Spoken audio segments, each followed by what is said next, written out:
दोस्तों, चुनाव आयोग के खिलाफ राहुल गांधी ने एक वेबसाइट लॉन्च कर दी है। जी हां, एक वेबसाइट जिसके जरिए राहुल गांधी अब अपनी इस कथित तौर पर वोट चोरी के आरोप को एक आंदोलन बनाना चाहते हैं। बाकायदा इसके जरिए दोस्तों राहुल गांधी एक अपील कर रहे हैं लोगों से कि अब लोग उनकी इस मुहिम से जुड़े और जो भी डेटा उन्होंने तैयार किया है वो डेटा वो खुद भी डाउनलोड कर सकते हैं। यही नहीं, चुनाव आयोग के खिलाफ वेबसाइट बनाते हुए राहुल गांधी ने एक वीडियो संदेश जारी किया है। देखिए वो वीडियो।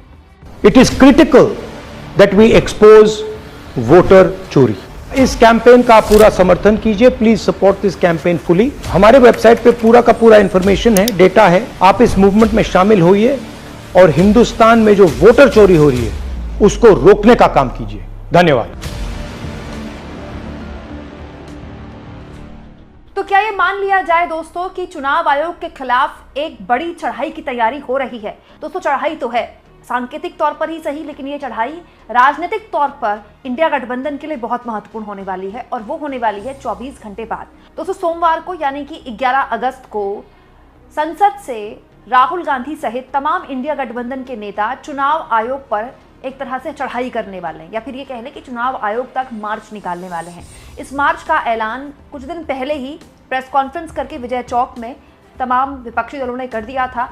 और अब क्योंकि राहुल गांधी की इस वीडियो के बाद एक मुद्दा बन मिल गया है विपक्षी दलों को, तो कल ये एक बहुत ही इंपॉर्टेंट राजनीतिक इवेंट बनने वाला है जब तमाम इंडिया गठबंधन के बड़े नेता ये मार्च निकालेंगे। इसकी अगुवाई राहुल गांधी करेंगे। इसके अलावा मल्लिकार्जुन खड़गे इस मार्च में होंगे। राज्यसभा और लोकसभा दोनों ही सदनों के नेता इसमें मौजूद होंगे और ये मार्च जाहिर तौर पर चुनाव आयोग तक निकाला जाएगा, चुनाव आयोग के खिलाफ, क्योंकि इस पूरे मसले पर चुनाव आयोग जाहिर तौर पर सबसे ज़्यादा प्रश्न चिन्ह उस पर लगे हुए हैं। और अब आप इस मार्च के जरिए ये भी कह सकते हैं कि इंडिया गठबंधन का ये शक्ति प्रदर्शन होगा, जिसमें इंडिया गठबंधन ये दिखाएगा कि देश की जनता के बीच न केवल विपक्ष सवाल रख देता है, डेटा रख देता है, बल्कि उसको एक मुहिम के तौर पर आंदोलन के जरिए खड़ा भी कर देता है। आप इसको एक श्रृंखला की तरह देख सकते हैं कि पहले एसआईआर के मुद्दे पर संसद के अंदर हंगामा, लगातार एसआईआर के मुद्दे पर बहस, उसके बाद राहुल गांधी का ये विस्फोटक खुलासा, उसके बाद अब मार्च निकाला जाना है। मार्च निकाले जाने के बाद दोस्तों राहुल गांधी को बिहार भी जाना है। बिहार में एसआईआर को लेकर राहुल गांधी की कई दिनों की पदयात्रा है और उस पदयात्रा के कार्यक्रम में जाहिर तौर पर इसी मुद्दे को बढ़ चढ़कर उठाया जाएगा। तो आप कह सकते हैं कि देश में एक आंदोलन खड़ा करने की तैयारी हो रही है और उस आंदोलन से जनता कितना जुड़ पाती है नहीं जुड़ पाती है तो खैर देखने वाली बात होगी। लेकिन राहुल गांधी इस मुद्दे को अब छोड़ने वाले नहीं है। इनफैक्ट राहुल गांधी ही नहीं, ये एक मुद्दा है जिसके जरिए इंडिया गठबंधन फिर से एक भी हो सकता है, क्योंकि वो आम आदमी पार्टी जिसको राहुल गांधी के घर में डिनर पर नहीं बुलाया गया, वो आम आदमी पार्टी इस मुद्दे पर विपक्षी दलों के साथ है। प्रेस कॉन्फ्रेंस में भी वो साथ थे और इस मार्च में भी वो साथ होंगे। तो जाहिर तौर पर आने वाला जो वक्त है बहुत ही दिलचस्प रहने वाला है, क्योंकि अब ये जो कहानी थी ये बिहार से निकलकर अब पूरे देश में फैलाने की कोशिश की जा रही है। इसे लेकर दोस्तों तेजस्वी यादव ने आज एक बड़ी इंपॉर्टेंट प्रेस कॉन्फ्रेंस की और उन्होंने बिहार में जो एसआईआर हुआ दोस्तों, इसके बाद जो 1 अगस्त को वोटर लिस्ट खुद शेयर की, जो पूरा डेटा शेयर किया चुनाव आयोग ने, उसमें कई विसंगतियां पाई गई। इसे लेकर तेजस्वी यादव ने क्या कहा प्रेस कॉन्फ्रेंस में, सुनिए। आप खुलासा कह सकते हैं या फर्जीवाड़ा कह सकते हैं, ये आप लोगों पर छोड़ते हैं और बिहार की जनता पर छोड़ा जाता है। इस प्रेस कॉन्फ्रेंस की शुरुआत से पहले आपको सामने वाले स्क्रीन पर कुछ जो है दिखाया जाएगा। ये वोटर लिस्ट जो अभी एसआईआर ड्राइव में जो हुआ है वो एसआईआर के बाद की है।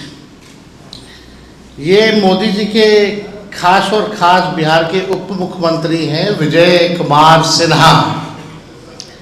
इनका 2 ईपीआईसी नंबर है, वो भी 2 अलग अलग विधानसभा क्षेत्रों में, और उम्र भी अलग अलग है, यानी उम्र घोटाला भी है और फर्जीवाड़ा। ये बांकीपुर विधानसभा क्षेत्र का है, आप देख सकते हैं 757। पिता का नाम आप मैच कर सकते हैं। इसमें आयु जो है 60 वर्ष जो है दिखाई गई है। ये जो अभी जो एसआईआर जो हुआ है अगस्त में जो रिलीज किया गया है, ये उस सूची में भी नाम है। तो हम लोगों ने इसको निकलवाया है।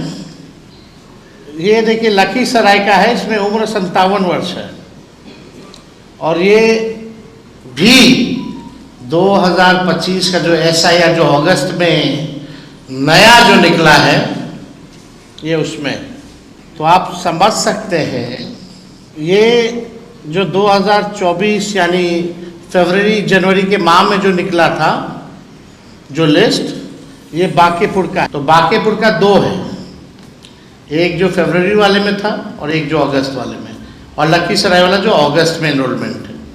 तो ये वोटर लिस्ट का है जो अभी सूची निकली है। ये देखिए इसमें नाम, नंबर जो है, पिता का नाम, EPIC नंबर वगैरह जो है सब मिल जाएगा। अब आप चाहेंगे कि दोनों विधानसभा का दिखाओ, अब ऑनलाइन चेक किया जाए, आप देख सकते हैं एक्सेप्टेड है। ये कहाँ का है? लखीसराय का। अब बांकीपुर का लगाओ, EPIC नंबर डिटेल है यहाँ, अब बांकीपुर का लगाया जाए। अभी मुख्यमंत्री जी का बिजली पे है क्या? 125 यूनिट बोला है। हाँ, इसीलिए हालत आप लोग देख सकते हैं क्या स्थिति है। तो देखिए आश्चर्य का बात है कि आपके पास 2 EPIC नंबर है, वो भी 2 अलग अलग विधानसभा क्षेत्रों का। एक में एज है 57 और एक में एज है 60। ये ऑनलाइन भी इलेक्शन कमीशन के एप्लीकेशन पर है, आप लोगों ने देखा। जो वोटर लिस्ट जो नया मिला है, जो सभी पार्टियों को, जिला अध्यक्षों को दी गई है जो सूची नई, ये उस सूची में भी है, दोनों अलग अलग विधानसभा क्षेत्रों में। तो अब इसमें कौन फर्जीवाड़ा कर रहा है, कौन नहीं कर रहा है, ये जो है लोगों को अब पता होना चाहिए। बिहार में 3 लाख घरों के हाउस नंबर 00000 अथवा 000/0000 है। बात बताइए, मजाक है क्या? मतलब 3 लाख ऐसे